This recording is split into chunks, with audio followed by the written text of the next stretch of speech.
I mean, yeah, it's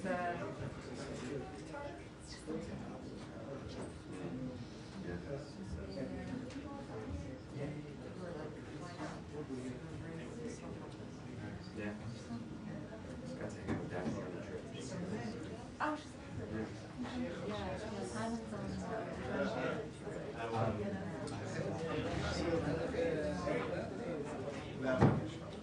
Hey, Andrea. I saw you in a movie last night. Yes. There was footage from 1988 or 1989. You were recording in front of the White House. You had one of those, like, obviously old school big microphones with the brown hair, like maybe just like shades of blonde and like, you know, short hair, very beautiful. I was like, and my husband knows you. It was there is this environmental film festival, and it started last night, and we went to opening night, and they had a movie, a film called The White House Effect. It's like it basically looks at a particular period of time, the Bush presidency, and the father Bush, and how we candidate, and then was cleaning the White House, like singing proposals, like that. You know, that basically took the backstage, and they kind of framed it as like not subscribing to, not sort of leaning into the whole climate change thing. But yeah, we got very excited. I was gonna take a picture. Yeah, you are in that. Yeah, you're in that movie. It's like you know, it uses a lot of archive.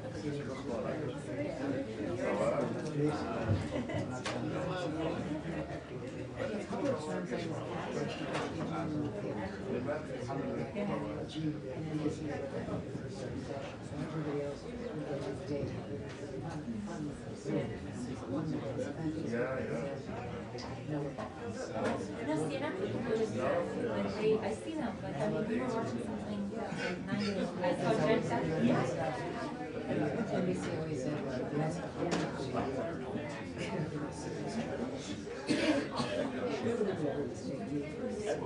I was getting exactly, you know,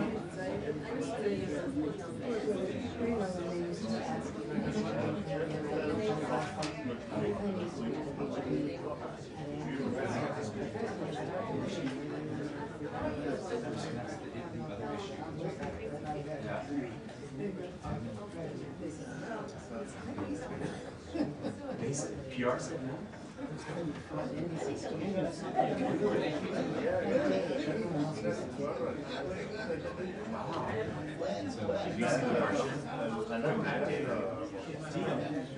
The main reporter role was Red Flight Camp. Yeah. I was very jealous of that. The Martian, Matt Damon gets stuck on Mars. Yeah, like it's a good airplane. But Fred had this fun reporter role, and of course, like you said, Jake Pepper also. Yeah, I think so. And I saw Aaron Burnett in one.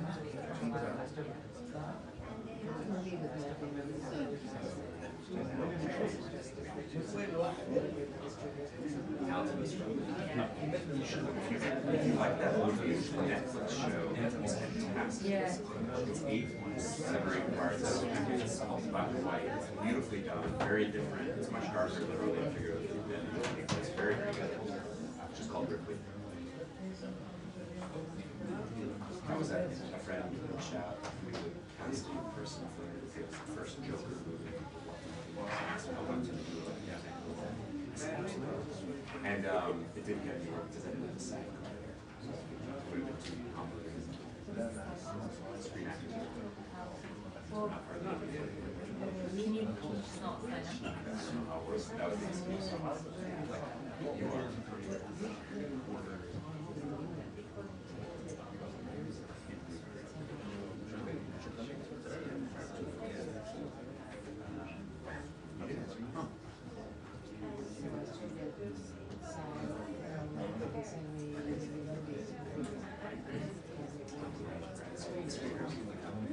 Yeah.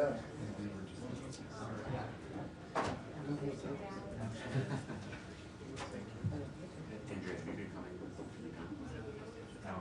I missed when you did this, I was trying.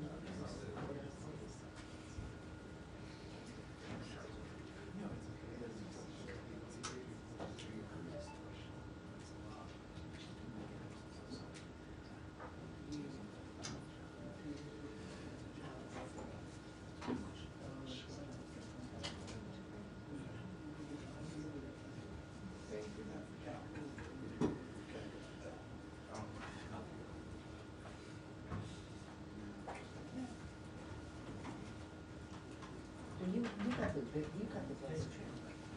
Weren't you on Saturday? Jeddah, it was fun.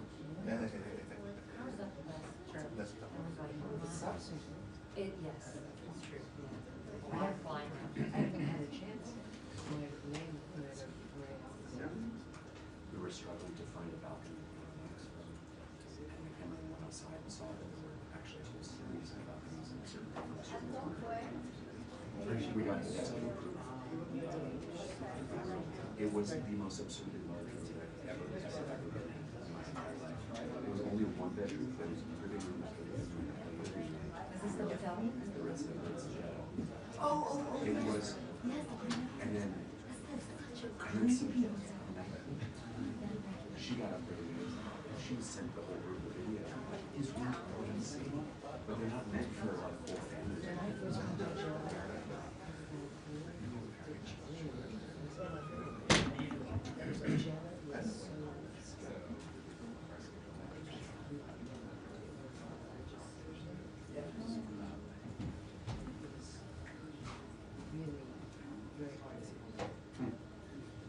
There's several.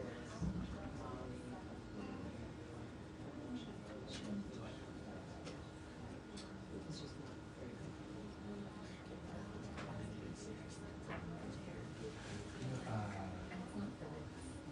So the bit, Right. the bit's an It's right. It's an old.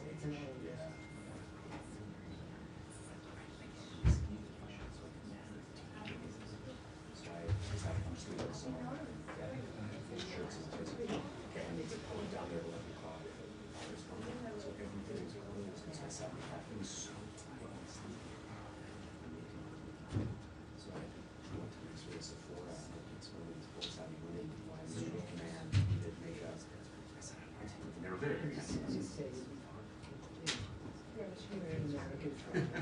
Okay, they clearly are so big. So these Dior makeup that I wasn't even doing exchange rate in my head. I was just like, fine, just give it to me, and then I get back. That was not good.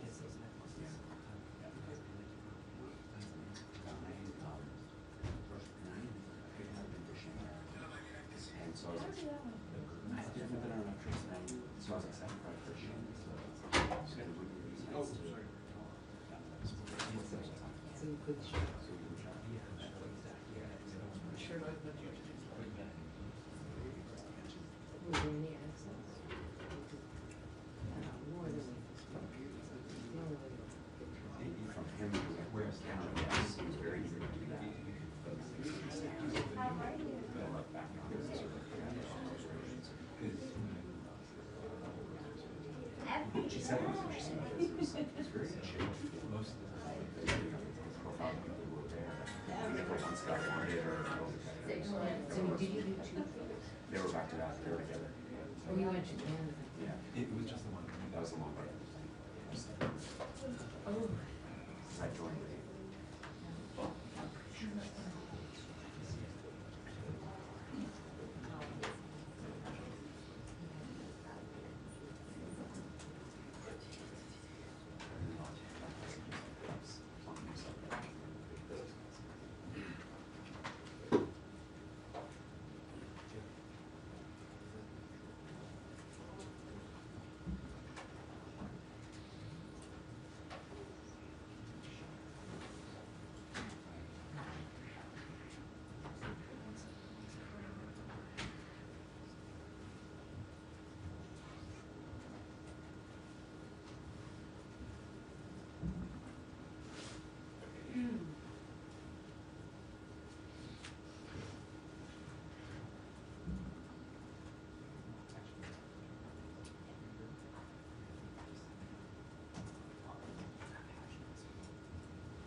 Hi, everybody. Oh, nice climate control in here. Yeah, feel the air there. All right, thank you, everybody. Lights seem a little brighter today. I don't know if that's good or bad. All right, yeah, these lights are really bright. Is that a different setting, or it might be my mood? All right, everybody, thank you. Welcome aboard. I got a bit of announcement for you here before we start our questions. Thank you again for coming. I'm Tammy Bruce, obviously the spokesperson for the State Department. Thank you very much for being here. As Secretary Rubio said, George Glesman is free. George was wrongfully detained in Afghanistan for 2.5 years. He arrived at Joint Base Andrews earlier today, where he was greeted by his wife and a small welcoming party. Ryan Corbett, who had been held in the same cell as George in Afghanistan, was there with his wife, Anna.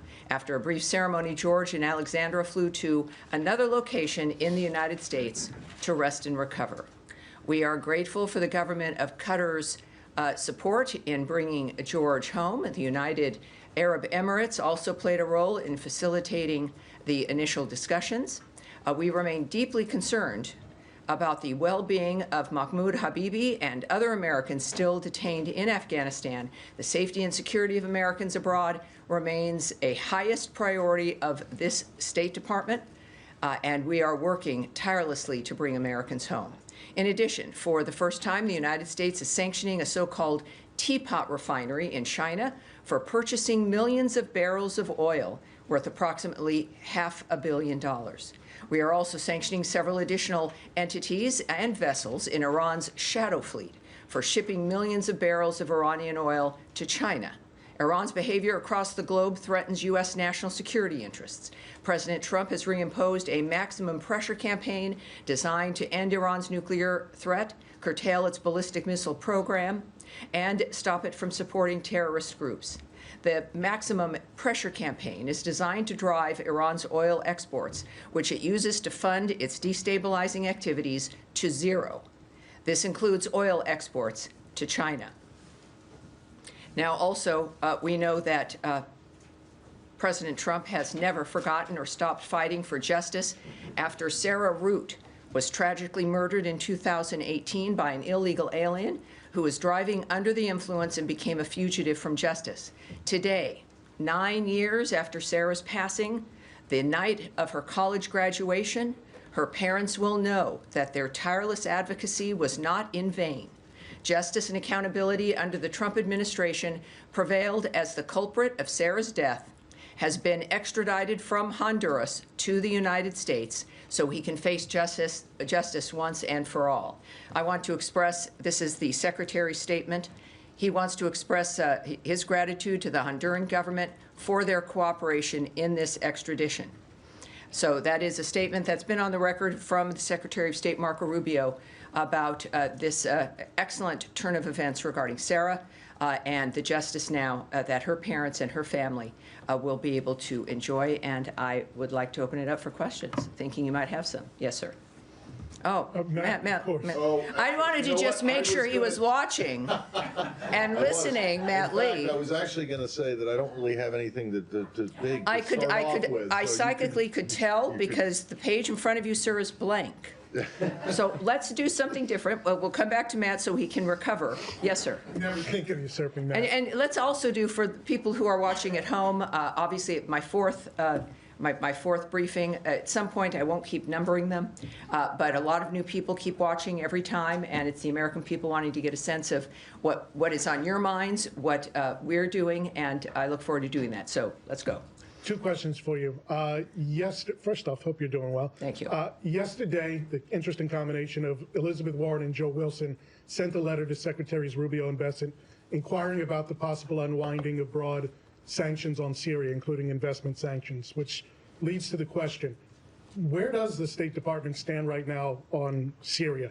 Is it more the European flavor of kind of opening up the arms a little bit? Is it Israel's view of staying away? It's too dangerous right now. If you can give an overview, it'd be great. I can give you a little bit, certainly. I don't know if a full overview or not, but we are monitoring the Syrian interim authorities' actions in general across a number of issues as we determine and think about the future U.S. policy for Syria. We also continue to call for an inclusive civilian-led government that can ensure national institutions are effective, responsive, and representative. Local ownership and broad societal support is necessary for stability in Syria and the region, as recent deadly violence on the coast demonstrated. Long-term stability and prosperity for the people of Syria requires a government that protects all Syrians equally. Ultimately, the United States wants a Syria that lives in peace with its neighbors, respects human rights, and prohibits terrorists from using its territory as a safe haven. Clear designs there, clear parameters, easy to understand, and we're watching to see how they behave and how they react. Second question Yeah. for you. U.S.-South Africa relations obviously not good right now after declaring the ambassador persona non grata. A new issue arising now, the South African presidency putting pressure on the Johannesburg City Council not to move forward with an effort to rename the street upon which the U.S. consulate resides in honor of a Palestinian hijacker. That move by the South African presidency, is that as a result of direct pressure from the State Department, or is that being done on their own volition to try to mend fences? Well, we have seen the reporting on the issue, and we don't comment on internal deliberations between really any city and its government, certainly the city of Johannesburg and the government, in this case, of South Africa. And perhaps South Africa would refer you to Johannesburg or South Africa for more details. But that's what I have for you. State, right. did state get involved in any manner on this? That's what I have for you. Okay, thank All you. right, Matt Lee, who's still, okay, he's go. scrolling. He's scrolling. I'm trying to find something and I can't find it. Well, welcome to my world. Yes, Nadia. Thank you, Tammy. Two questions. On Sudan first, the army has took over the presidential palace. Do you see a change on the ground, and what is the U.S. position regarding this development? And second, on Gaza, the Israelis are declaring that they want to annex Gaza, or parts of Gaza at least. Is there any new initiative to bring them back to the negotiation table for the ceasefire? Well, first on your first question, the SAF, the Sudanese Armed Forces, they have retaken the presidential palace in Khartoum. The ongoing fighting in Khartoum further underscores the devastating consequences of the conflict for the people of Sudan, and we continue to urge the warring parties to cease hostilities and facilitate the safe, unhindered movement of life-saving humanitarian assistance. So, we're watching that. I think the world should be. Much of it is watching that situation, and that seems to be an important event. But we're watching and we're aware of it. As far as Gaza, look, we're still dealing with the efforts to have a ceasefire, which we had and was courtesy of Hamas, broken because of their lack of action on the parameters of the ceasefire itself. We, of course, stand by our ally Israel, as I mentioned, every day, happily so. And I certainly won't comment on or speculate on other hypotheses of what people think is going or not going to happen. I think the main goal is, humanitarian supplies, the nature of the violence stopping. That is the sole focus of the nature of where we're at this point. I'm going to, well, I don't know. Can I follow up on it? Follow up. But I'll get back to you, Said. Let's keep going here. So today was This is your last chance. Yes, sir. Today was supposed to be the deadline for the visa review that was called for in the executive order. There's some indication that deadline may have actually been extended. Can you shed any light on that? I can tell you that the deadline is now not today. I Okay. can't tell you the specifics, but it's don't expect that to be that today is a day that something will have to come out. Of course, what we do know is that what I can say to you is that the Department of State is committed to protecting our nation and its citizens by upholding the highest standards of national security and public safety through our visa process. As laid out by Trump's executive order, which is what initiated this dynamic, the visa adjudication process must ensure that U.S.-bound foreign travelers do not pose a threat to the national security and public safety of the United States. This was obviously a huge discussion on September 12th, 2001. And this is an issue that Americans care about and the nation's safety requires. The department, however, does not comment on internal deliberations or communications to the extent where, at least I can tell you that the deadline is not today.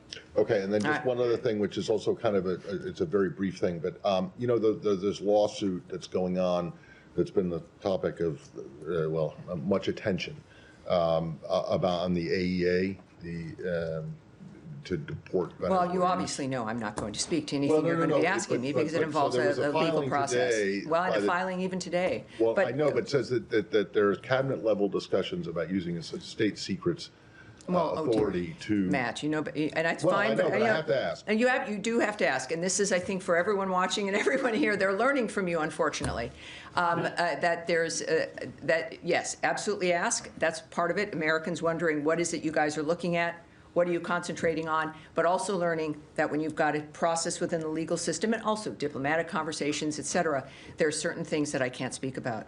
And that's one of them. But thank you, sir. Thank you. Andrea Mitchell. Hi, thank you so much, Tammy. The President acknowledged today that if there are mistakes that were made in taking some of the people to El Salvador, in the identifications of people, that they will be corrected. What are the efforts or the obligation of the State Department to follow up some of the complaints from families that their relatives were taken and are not gang members and do not have a violent history, to follow up with El Salvador? What rights do people have once they are taken to El Salvador and are in that prison under human rights and under State Department procedures when they are taken under the rubric of national security? Well, a few things, of course. I don't speak for the White House or the President. He had some great comments to make earlier today, as you know, as you're referencing, and I think his comments speak for themselves. I also can't speak about the individuals who have been transported or legal mechanisms or diplomatic mechanisms regarding their status.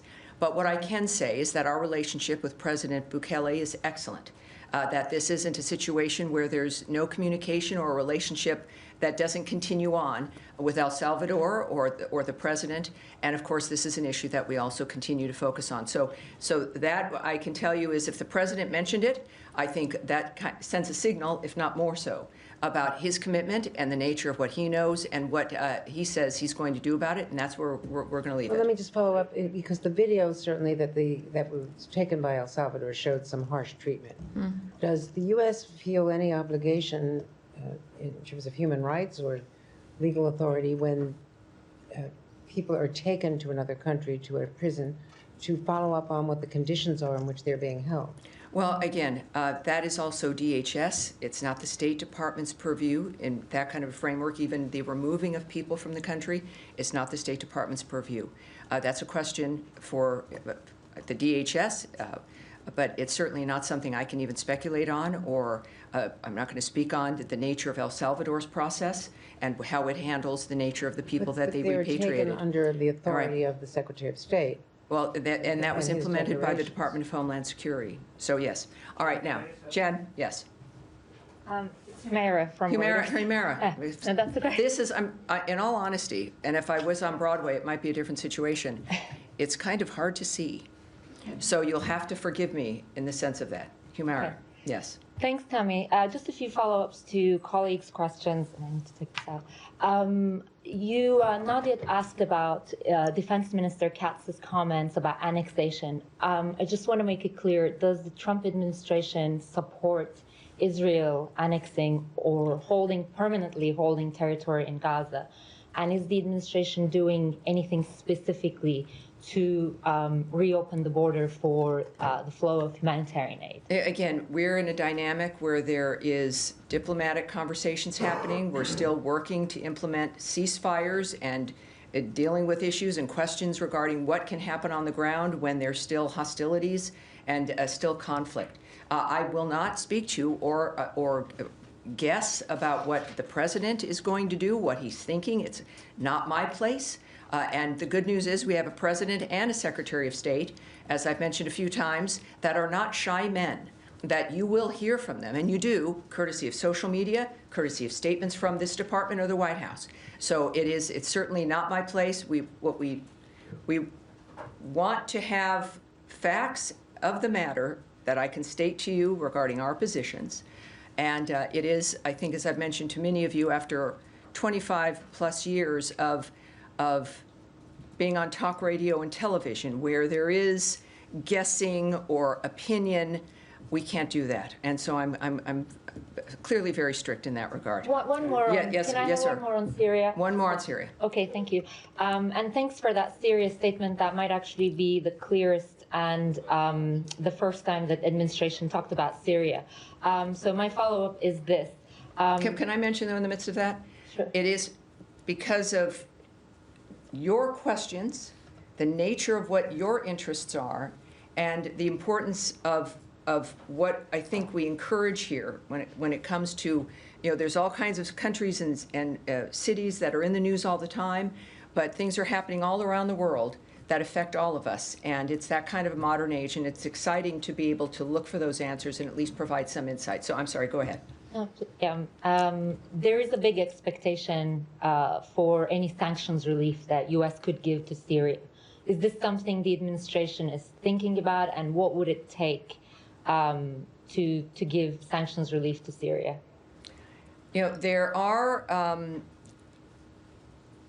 the sanctions dynamic has not changed, and there's no plans to change it at this point.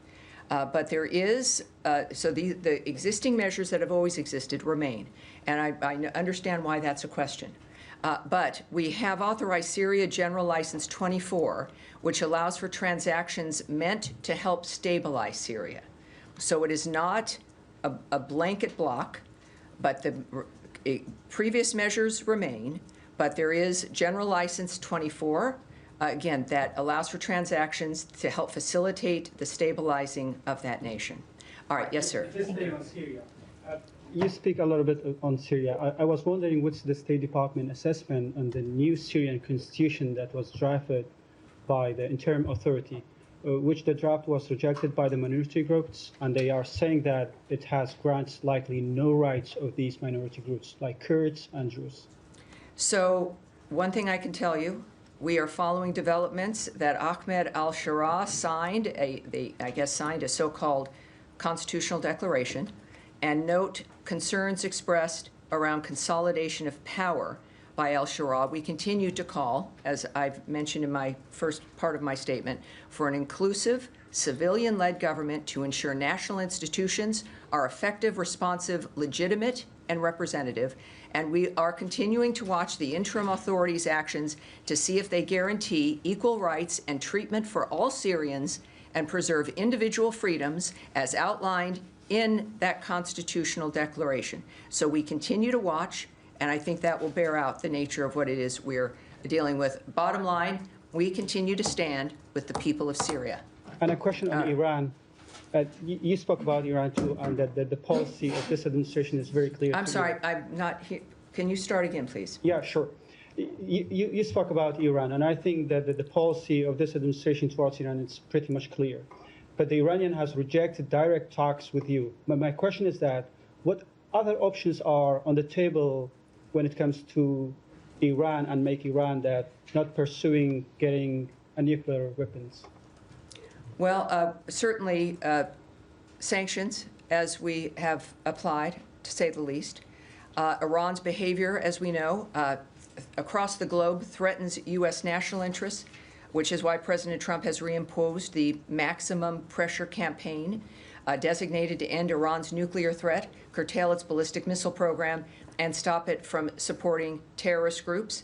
The president has made clear Iran can never have a nuclear weapon. And that includes, again, the sanctions of nations that are assisting that framework, the sanctions, again, on a company regarding China. There's a number of things diplomatically that can be done. This administration has been very effective in that regard, considering their position regarding stopping malign behavior while also believing that wars have to end, to say the least. All right. Yes, Saeed, you asked before. Keep going. Thank you, Tammy. Just to follow up on the annexation issue, because it's a big issue. It's been the American position, the steadfast official position, that no to reoccupying Gaza and definitely no to annexation. So do you feel that the U.S. is going to stick to this policy, or there's going to be some change regarding this issue? And then I have a follow-up on the humanitarian situation. Well, and I know you ask, and I appreciate your passion and asking about the humanitarian situation. That's what we all think about. We think about it here at State in a certain fashion, and you do yours. But again, when we think about rumors or suggestions or hypotheses or things talked about in the media, is not a basis for my commentary about whether or not something is or is not going to happen. What I've expressed to you what we do know is what is public and what is the policy of this administration, certainly that Secretary Rubio is committed to, which is ending bloodshed. Now, so there's the talk about annexing things, or that is, if anything, for those of you who care about these issues, it is a distraction to move past the nature of what's going on now with one cause, which is Hamas's attitude and actions. And while we have to deal with what is continuing and not happening because of their choices, we are continuing to try to stop that. So it's interesting that we can continue to keep in light, sir, just a minute, keep in our minds the nature of what's in front of us, which is still to stop the wholesale slaughter of people, the use of other individuals as human shields, the general chaos that causes, and the fact that there are ways to stop it. And that's what we're working on now. But others, perhaps, they want us to always talk about something else to get people distracted about that thing, so you stop looking at what is the thing that we need to deal with immediately. And I look to the Trump administration and to Secretary Rubio as examples of keeping their eyes on the prize and working methodically in this moment to get us to where we need to go. Just to follow. Yeah. Yes, go ahead. Well, I'm going to switch topics, so if you want to stay on the region. Well,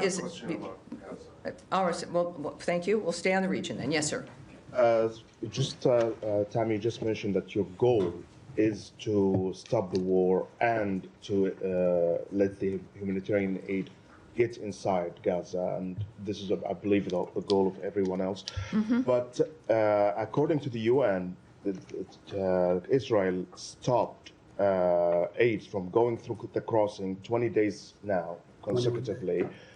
This is the longest since October 7, and this happened before the renewed airstrikes now. So there was no military operations in the region that prevent aid from going in. Do you feel that this is a collective punishment for Palestinians in Gaza to force Hamas to give some concessions? And is this acceptable? Well, when you're asking me if I feel something, obviously I'm not going to go into a soliloquy of what I feel. What I can tell you is I also won't speak about a hypothetical or a separate report of what has happened with Israel. You would need to ask the Israeli government about if something occurred that you believe occurred or want clarity on. I don't speak for the Israeli government or for their prime minister. I speak for the U.S. State Department that has an interest in it. But you're asking a question we probably could discuss over dinner. But that's not a question for this podium or for what we are discussing here. What we do know, there are certain things that are facts of the matter, is that Hamas has put Israel and the world and the Gazan people in this position because of the madness, the savagery that they decided would be a good thing to do. I don't know what they thought would occur, but it perhaps is not what has occurred, which is a unity around the world after we saw that atrocity on October 7th. What we also, though, have done for everyone affected as a global issue, certainly first the Gazan people, the Israelis, etc., but as a global unified effort, is to stop the carnage. It's a meat grinder. It's people being used by others who just seem to certainly they're not focused on peace at the end. It is Hamas who needs to be asked certain questions about why this continues, because this has been their choice. There has been elements that have been agreed upon, other steps that the world came together to facilitate that the United States was committed to, and they still abandoned it. Idan Alexander, when we talk about hostages who have been released or killers of Americans who've been extradited, there is an American who is still being held. The bodies of the dead being held. That is what is in front of us. This is what needs to be stopped. And that is what we're committed to. Yes, sir. My question, with the glasses there in the back. Yeah. No, right, the gentleman in front of you, sir. Yeah. So thank you. Daniele Compatangelo for Italian LA7. Yes. A question still about the meeting. If you confirm the meeting with the Israeli and the Americans next week here at the State Department and the White House, and if so, about Iran is going to be. That's from a report on Axios. So can you, if it's true, can you give us some Nice ending phrase there. Yeah, can you give us some insight of what we're going to see? No, or what? if this is at the White House, as you suggest, well, I can't tell you what's going to happen at the White House, and I won't be confirming any meetings in this regard. All right, now you're ready, right? Let's do it. Thank you, Tammy. You got questions about this on Monday. It will have been almost a week since there was the announcement about termination of funds to US AGM broadcasters such as Voice of America and other grantees. As a senator, Secretary Rubio was supportive of the US grantee broadcaster Radio Free Asia. He protected it from cutbacks in the past. Does he want to revive the funding for Radio Free Asia, which broadcasts into countries like China, Cambodia, and Vietnam? And is he aware that due to the funding termination, a number of the journalists who work for Radio Free Asia are potentially could face deportation back to countries like China and Vietnam, where they may face imprisonment as a consequence of the reporting work that they've done for the US government by working for this outlet? And the same goes for Voice of America journalists, who also risk deportation back to countries such as Russia, Myanmar, Belarus, China, and Vietnam. Do you have a comment? Well, I did have that question, and I have the question out to the Secretary. It's something that I'm following up with as well. It has been a story, understandably. You're interested in the answers to this. So I'm going directly to him. He's a busy guy, but I'm going to continue to look for that from him. What I can tell you also, though, is that we're reducing, clearly, he was elected in large part to reduce the federal bureaucracy, right? It's about waste and fraud, mismanagement. This is something that has to occur. And in any dynamic, there's going to be actions and tough decisions that have to be made. Many of us personally also have to go through that when you're looking at a budget. The President continues to take action to ensure the whole of the United States government, including executive branch agencies, are in line with the administration's policy priorities. I've said before, and I have to keep saying, is that many, many things are fluid. And it's why it's good why you're here and why now we're doing this, 3 days a week. But also when we address the issue, as I asked about the issue of visas, there are people who are reporting certain things, and like in any situation, if you're in the United States and you have to leave, you can also apply for asylum. If you are in a situation where you believe you're returning to your home country, puts you at significant risk. We have clearly procedures where you can apply for asylum, and that is certainly if someone is coming from that workplace or some other situation, that's something that people can do. If you have a visa, and every situation is different. That's why we don't discuss individual visa dynamics. But if someone is here and it is a work visa, and their employment is ended, there is a period of time. It's like any other visa dynamic for anyone who holds a visa, and you can learn about that at state.gov. You can talk to, there's a whole host of people that can help you. And I would guess if you're here on a work visa, that was probably a complicated, semi-complicated procedure. And so you're aware of these things. And so this is what is obvious for anyone in this kind of a situation, especially for those worried about the nature of reporting or a dynamic where they're concerned about returning.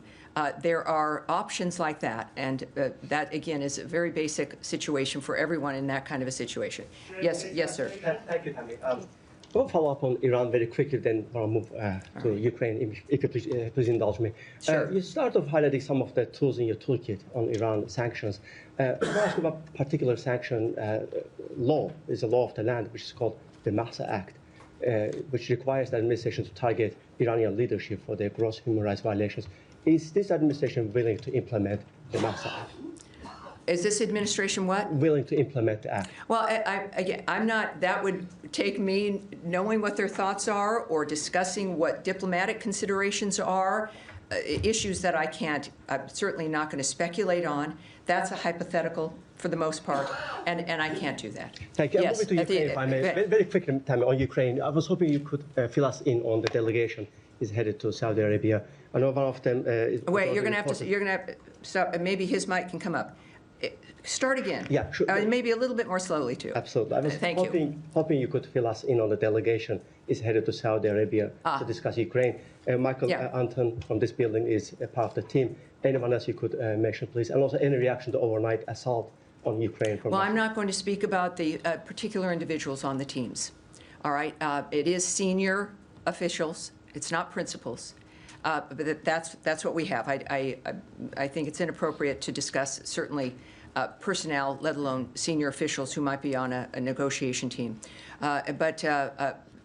Yeah, it's a dynamic that clearly we'll get the results from. We'll see the details, and then we can make some assessments about perhaps who was involved and where we go next. All right, now at the end of the row here, yes, ma'am, go ahead, please. My question is on Afghanistan. After 4 years, for first time, American delegate traveled to Kabul yesterday and discussed with the Taliban senior leader. My question is, does it mean the new diplomatic approach from United States towards Taliban?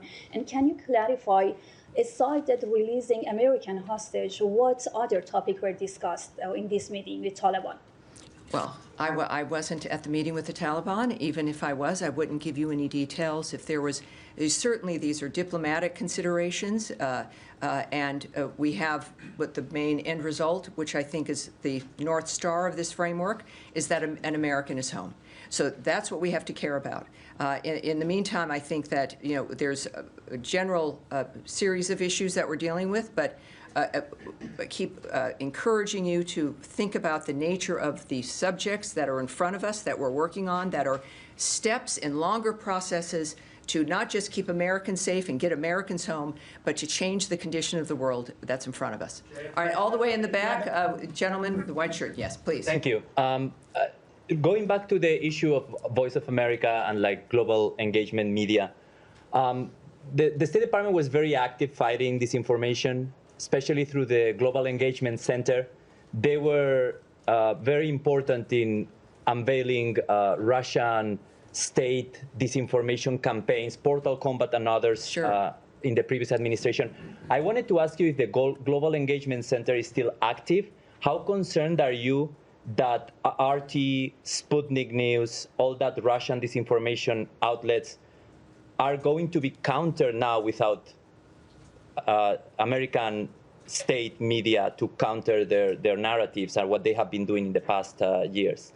Well, that is a stretch here, and I've mentioned this on Wednesday, that we do have a lot of very familiar structures and systems that are changing.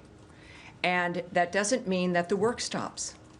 It means that the efforts and the outreach and the engagement will look different, perhaps.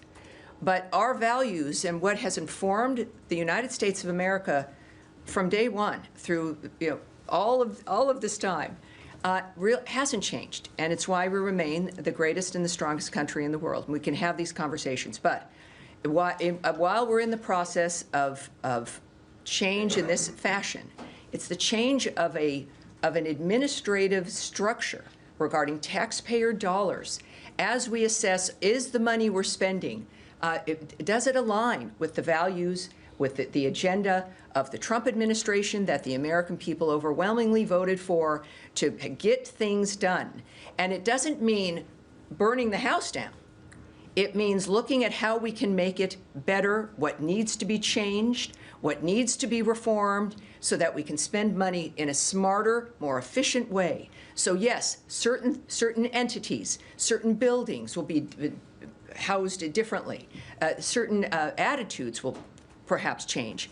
But the goals and the attitude and the values of the United States not only haven't changed, they've been highlighted by the election of Donald Trump, a man who has brought back the notion of the idea that any American should be forgotten, that there should be no forgotten man or woman, that we have a responsibility to the world, but not in participating and facilitating wars, in doing things new and in a different way, and that includes within the structure of this government and how we apply our values. So I would argue that this is not it's not a retreat.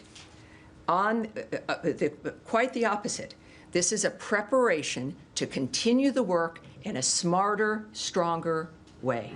right, we'll take one more question. Yes, Alex. If I could just follow up on my colleagues' questions, could you take us through the choreography of this weekend at these technical talks? Is it over multiple days? How are they dividing up the two different countries? And then I'll have a follow-up on the Taliban question as well. Yes, this is held very close. This is all very serious, and so I'm not going to answer the details of how it's unfolding. When this is complete, I will pursue the nature of getting some answers and the specifics for that for you. And I do believe one thing I can say is, like with everything with President Trump and Secretary Rubio, things happen quickly.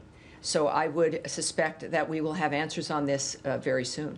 Thank you. And then in terms of just the Taliban, and that was an unusual meeting. It wasn't just Adam Bowler, who's in charge of getting hostages out, but he was joined by Zalmay Khalilzad. Does he have a formal role within the Trump administration?